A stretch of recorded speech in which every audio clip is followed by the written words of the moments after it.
계속해서 말씀 함께 살피고 있는데요. 오늘 함께 다룰 말씀은 시편 69편입니다. 시편 69편의 표제를 먼저 우리가 보면 이 시가 다윗이 지은 시다라는 것을 알 수 있는데, 표제에는 언제 어떤 상황에서 이 시가 지어졌는지에 대해서는 언급이 되어 있지 않습니다. 그래서 69편이 지어진 배경과 관련해서 연구하는 학자들마다 견해가 나뉘게 되는데, 다윗이 사울에게 쫓길 때 지은 시라고 말하는 학자들이 있고, 또 다윗의 인생 말년에 압살롬이나 아도니아가 반역을 꾀했을 때 지은 시라고 말하는 학자들의 견해가 있습니다. 이 두 가지 견해 가운데 제 개인적으로는 사울에 의해서 쫓길 때 지은 시로 보는 것이 시의 내용과 또 시가 전달하고자 하는 메시지에 부합하다고 보는데, 그 이유는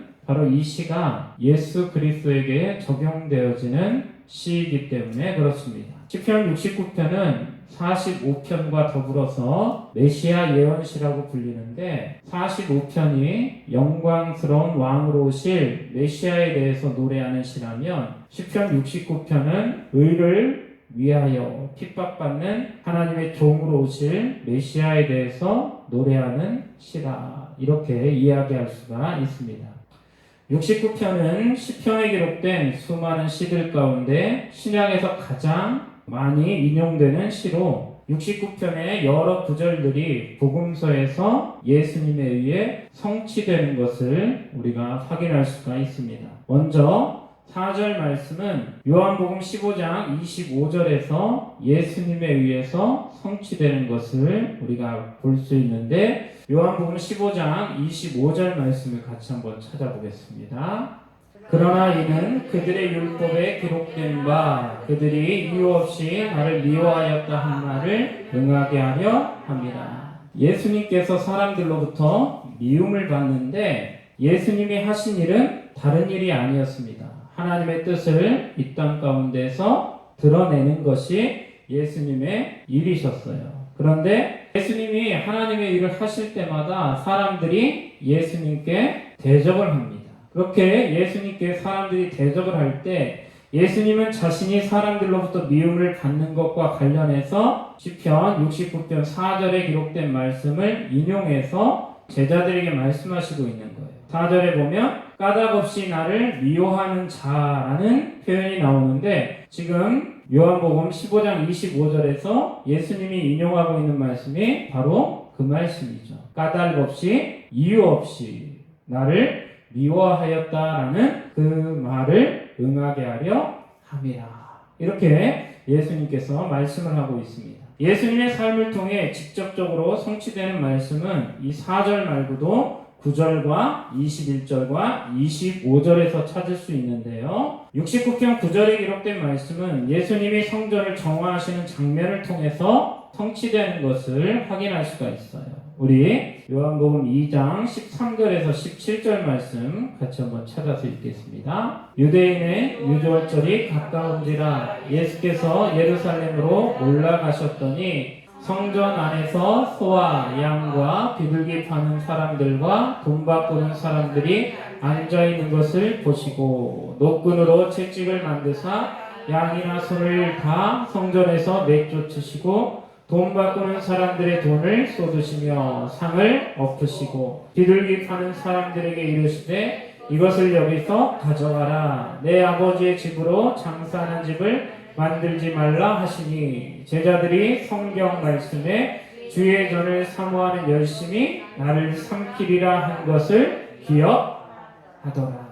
예수님께서 유월절에 성전에서 장사하는 사람들을 이렇게 내어 쫓으셨는데, 제자들은 예수님이 성전을 정화하신 그 모습을 보면서 어떤 말씀을 떠올리고 있는 거예요? 시편 69편 9절에 기록된 말씀을 떠올리고 있는 거예요. 주의 전을 사모하는 열심히 나를 삼키리라. 이 말씀이 어디에서 나오고 있어요? 오늘 우리가 읽은 시편 69편 9절에서 나오고 있습니다. 그리고 21절에 기록된 그들이 쓸개를 나의 음식물로 주며 목마를 때 초를 마시게 하였나이다 라는 이 말씀은 예수님이 십자가에서 돌아가실 때 성취가 되고, 25절에 기록된 그들의 거처가 황폐하게 하시며 그들의 장막에 사는 자가 없게 하소서란 이 말씀은 가룟 유다가 죽고 나서 1차적으로 성취가 되는 것을 우리가 확인할 수가 있습니다. 마태복음 27장 33절에서 34절 같이 찾아보겠습니다.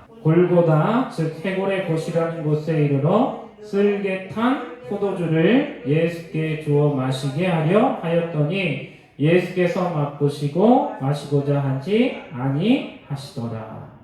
예수님께 사람들이 무엇을 건네고 있습니까? 쓸개 탄 포도주를 건네고 있는데 이것이 무엇의 성취인 거예요? 21절에 나와 있는 말씀의 성취인 거예요. 그리고 25절 말씀도 신약에서 성취가 되고 있는데 사도행전 1장 16절에서 20절을 같이 한번 찾아보겠습니다. 형제들아 성령이 다윗의 입을 통하여 예수 잡는 자들의 길잡이가 된 유다를 가리켜 미리 말씀하신 성경이 응하였으니 마땅하도다. 이 사람은 본래 우리 수 가운데 참여하여 이 직무의 한 부분을 맡았던 자라. 이 사람이 불의의 삭스로 밭을 사고 그의 몸이 곤두박질하여 배가 터져 창자가 다 흘러나온지라.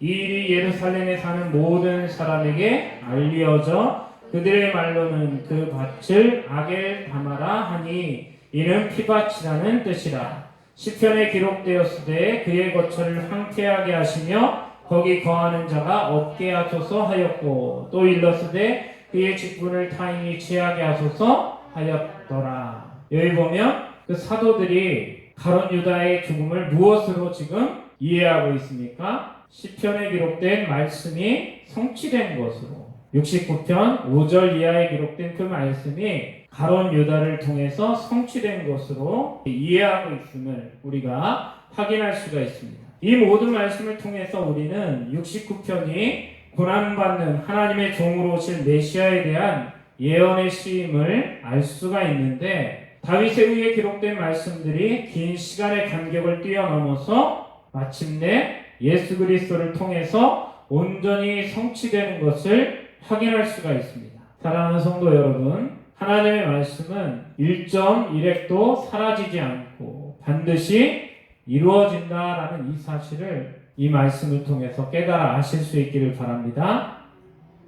시편 69편은 우리에게 다양한 메시지를 주고 있는데 오늘 두 가지를 함께 살펴보도록 하겠습니다. 먼저 69편을 통해서 우리가 얻을 수 있는 첫 번째 교훈은 고난의 원인은 한 가지가 아니다라는 것이죠. 고난의 원인은 참으로 다양한데 죄가 고난의 유일한 원인은 아니다라는 것을 알아야 한다라는 것이죠. 욥을 위로하기 위해서 찾아왔던 친구들이 욥에게 했던 것처럼 우리는 고난을 받을 때 죄가 고난의 원인이라고 쉽게 생각하는 그런 경향이 우리에게 있어요. 나쁜 일이 벌어지면 뭔가 내가 잘못을 해서 이런 일들이 벌어지는가 보다. 우리가 쉽게 생각을 하는 것이죠. 죄가 고난의 원인이 아니다라는 말이 아니에요. 죄는 고난의 원인이 맞습니다. 그러나 죄만이 고난의 유일한 원인은 아니다라는 것이지요. 죄가 고난의 유일한 원인이 아님을 보여주는 가장 좋은 예는 예수님에게서 우리가 찾을 수 있습니다. 앞서 말씀드린 바와 같이 시편 69편을 예수님에 대한 예언의 말씀으로 우리가 받게 되어질 때 가장 큰 문제가 되어지는 구절은 5절에 있는 말씀입니다. 시편 69편 전체를 예수님에 대한 예언의 말씀으로 받을 때 5절에 기록되어 있는 말씀이 문제가 될 수 있다라는 거예요. 우리 5절 말씀 같이 한번 읽어볼까요? 하나님이여 주는 나의 우매함을 아시오니 나의 죄가 주 앞에 숨김이 없나이다. 이 말씀을 보면 다윗이 자신에게 죄가 있는 것처럼 자신의 죄를 인정하는 것처럼 말하고 있습니다. 그런데 이 시편을 예수님에게 적용할 때 바로 이 말씀이 문제가 되는 거예요. 왜? 예수님께는 죄가 없으시기 때문에 이 말씀을 예수님께 적용할 때 문제가 벌어지는 거예요. 예수님의 삶 전체는 온전히 하나님께 드려진 삶이었어요.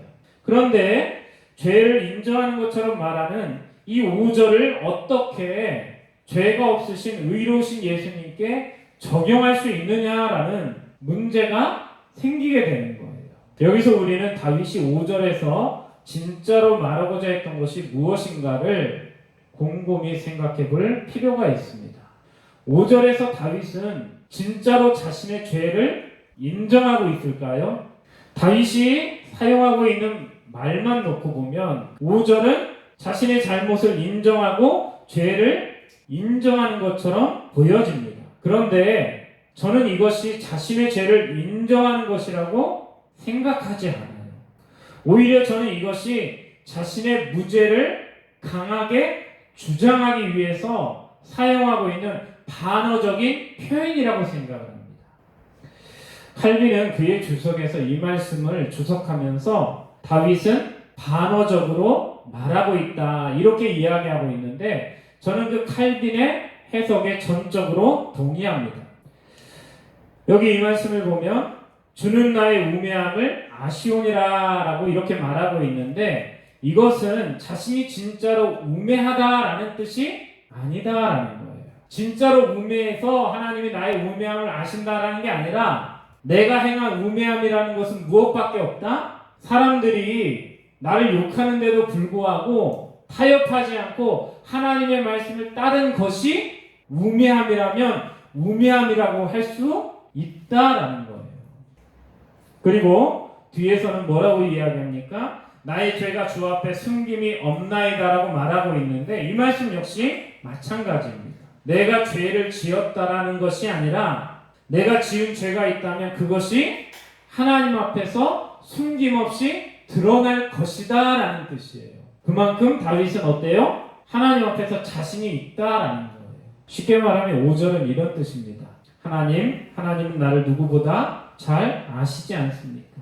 내가 어리석었다면 그것은 가감없이 하나님의 뜻을 따른 것밖에 없습니다. 지금 다윗은 그렇게 하소연하고 있는 거예요. 69편 전체의 내용을 한번 잘 들여다보십시오. 뒤에 이어지는 말씀을 보면 다윗이 자신의 무죄를 하나님 앞에서 강하게 주장하고 있다는 것을 쉽게 확인할 수가 있어요. 우리 7절과 9절 한번 같이 읽어볼까요? 7절 같이 읽습니다. 내가 주를 위하여 비방을 받았사오니 수치가 나의 얼굴에 덮였나이다. 내가 무엇 때문에 비방을 받았다? 죄 때문에 비방을 받았다라고 이야기하고 있지 않아요. 주를 위해 산 삶이 나에게 비방이 되어서 돌아왔다라는 거예요. 9절도 한번 같이 읽어볼까요? 주의 집을 위하는 열성이 나를 삼키고 주를 비방하는 비방이 내게 미쳤나이다. 여기서도 무엇 때문에 비방이 미치고 있는 거예요? 죄를 지어서 비방을 받고 있는 것이 아니라 하나님의 집을 향한 열심 때문에 다윗이 비방을 받았다라는 거예요. 예수님도 어떻습니까? 성전에서 장사하는 사람들 그리고 소와 양들을 내쫓으시다가 사람들로부터 공격을 받잖아요. 다윗은 사람들이 자신을 미워하는 이유를, 자신을 핍박하는 이유를 다른 곳에서 찾고 있어요. 만약 다윗이 진짜로 자신의 잘못을, 자신의 죄를 인정하는 것이라면 까닭없이 나를 미워하는 자가 나의 머리털보다 많다라고 이야기하지 않았을 거예요. 죄가 있으면 까닭없이라고 말할 수 있어요, 없어요? 죄가 있었다고 한다면 까닭없이라고 말하지 않았을 거예요. 여러분, 하나님을 향한 우리의 헌신이 항상 환영을 받을 것이라고 생각하지 마십시오. 하나님을 향한 우리의 헌신은 세상에서 환영받기보다 배척받는 일이 훨씬 더 많은 것이 진짜 현실인 거예요. 믿음대로 살려고 한번 해보십시오. 그러면 평소에는 아무렇지도 않았던 문제들이 우리를 괴롭히는 것이 현실인 거예요. 여러분, 노아를 한번 생각해 보십시오. 그의 삶은 전적으로 하나님 앞에 바쳐진 헌신된 삶이었습니다. 그런데 그의 삶을 보면 세상으로부터 어때요? 함께하지 못하는, 환영받지 못하는 그러한 삶을 노아가 살았던 것을 보게 되어지는 거예요. 하나님은 노아에게 홍수를 대비한, 심판을 대비한 방주를 만들라고 명령하셨어요. 그 명령에 순종하면 순종할수록 노아는 어떻게 되어집니까? 세상으로부터 고립되어질 수밖에 없는 거예요. 배를 만드는데 엄청나게 큰 배를 만드는데 사람들이 볼 때는 어때요? 이해가 가지 않는 거예요. 조롱하는 소리밖에 쏟아질 것이 없는 거예요. 예수님께는 아무런 죄가 없으셨으나 고난을 받으셔야 했고 십자가에서 가장 비참한 죽음을 맞이하셔야만 했습니다.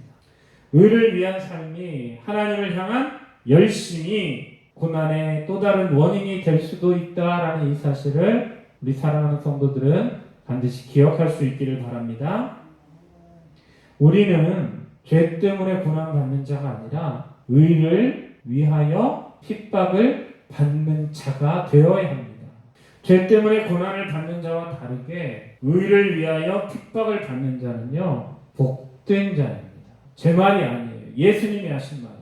예수님은 갈릴리 호수 북쪽에 자리 잡은 작은 언덕에서 우리가 산상수훈이라 부르는 긴 말씀을 시작하실 때 가장 먼저 8가지 복을 선포하시는 것으로 시작을 하셨습니다. 그런데 우리가 팔복이라고 부르는 이 8가지 복 가운데 가장 마지막 복이 여러분 뭔지 아세요?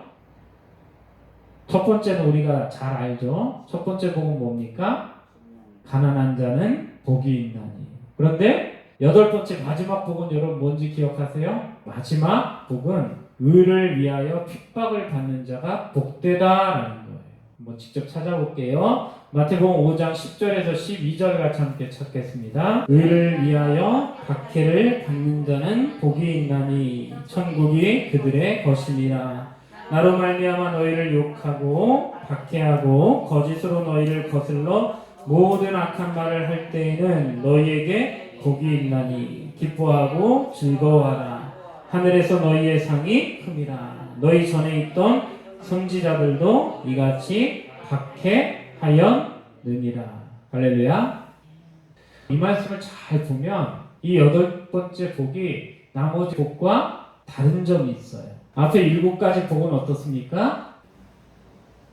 앞에 7가지 복은 그냥 이렇게 이야기하고 있어요. 심령이 가난한 자는 복이 있나니 천국이 그들의 것이니요.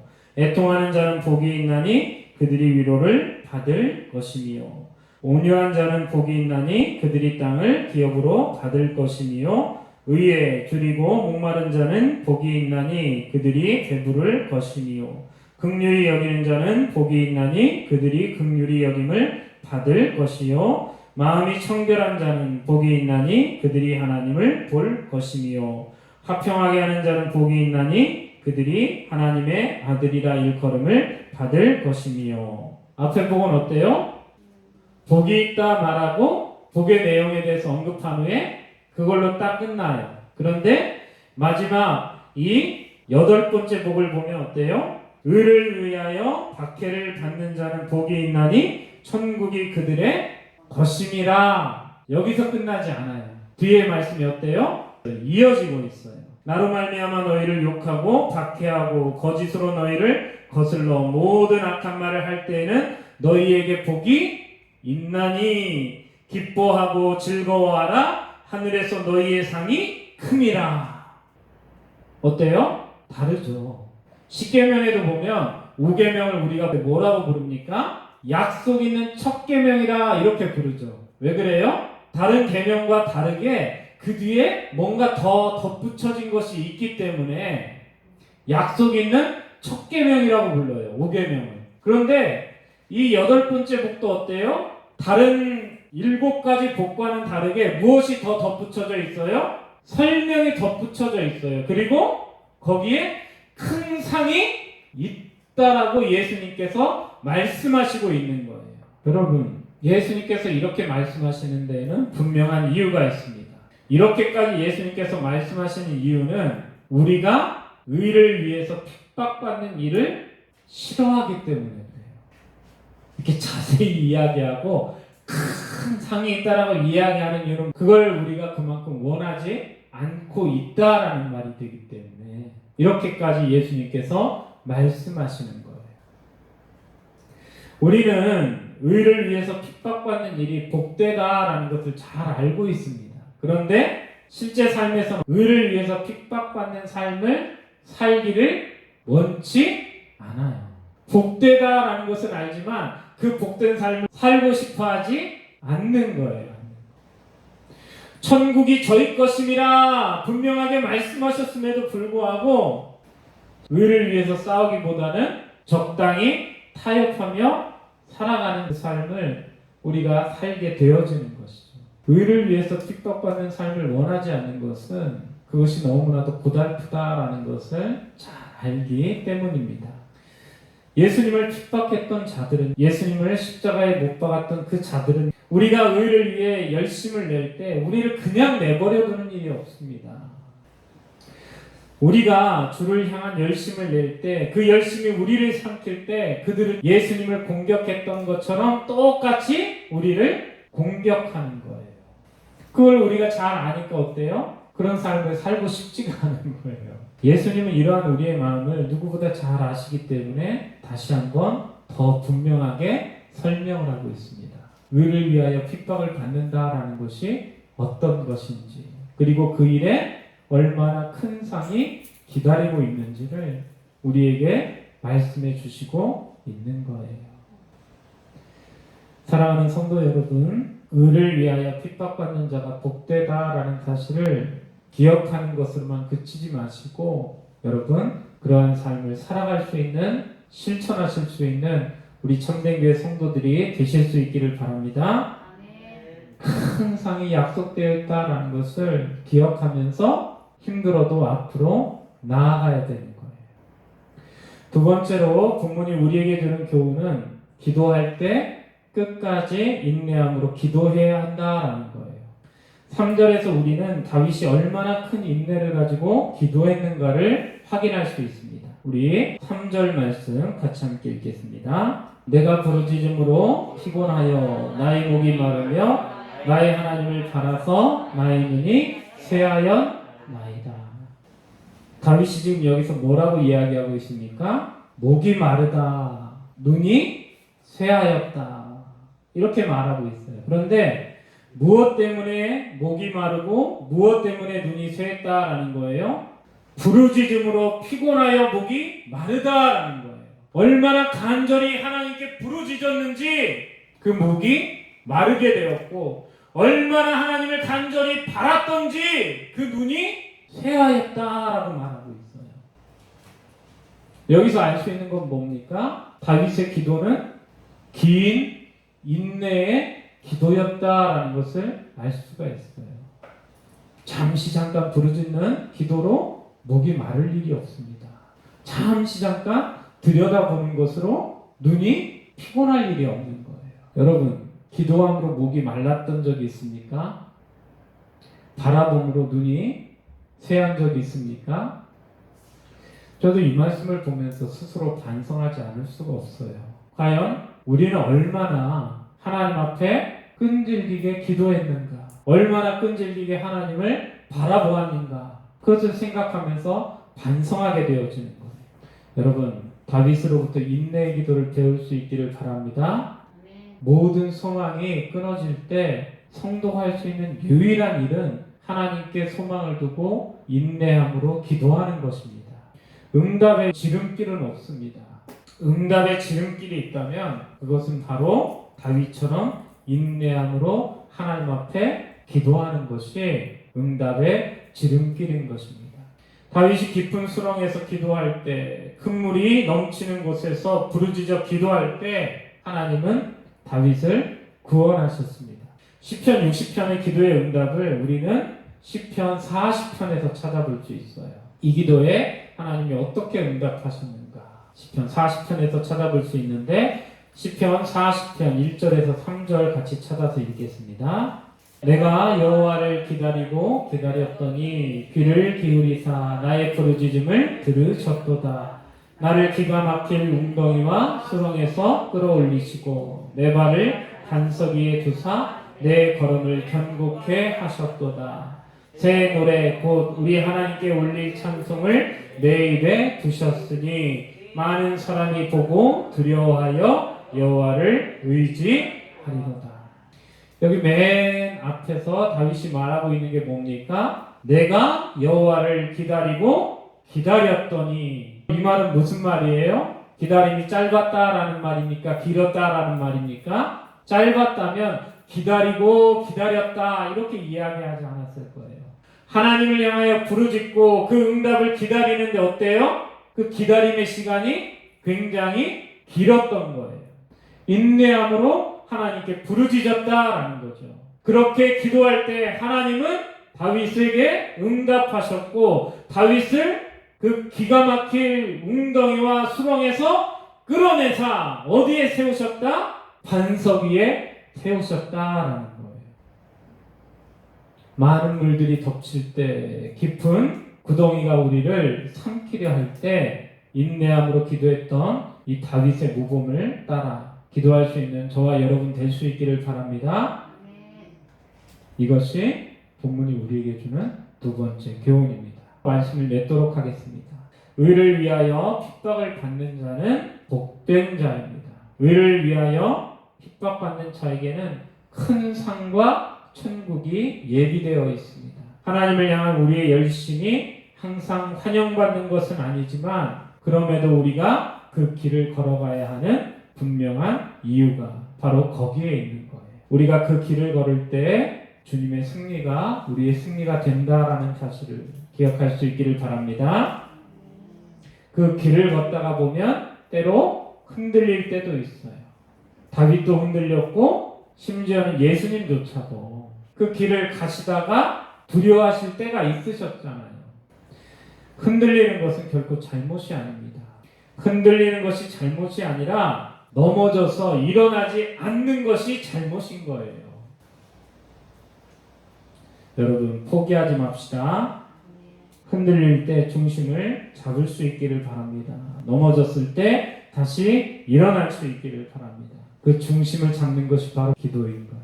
우리가 다시 일어날 힘도 기도로부터 나온다라는 이 사실을 꼭 기억하시면서 여러분 인내의 기도를 드릴 수 있기를 바랍니다. 지금 우리가 살아가는 이 시기야말로 이 인내의 기도가 필요한 때예요. 반드시 응답하실 그 하나님께 우리의 발을 반석 위에 세우실 그 하나님께 흔들림 없이 기도할 수 있는 우리 참된교회 성도님들 다 되실 수 있기를 바랍니다. 기도하겠습니다.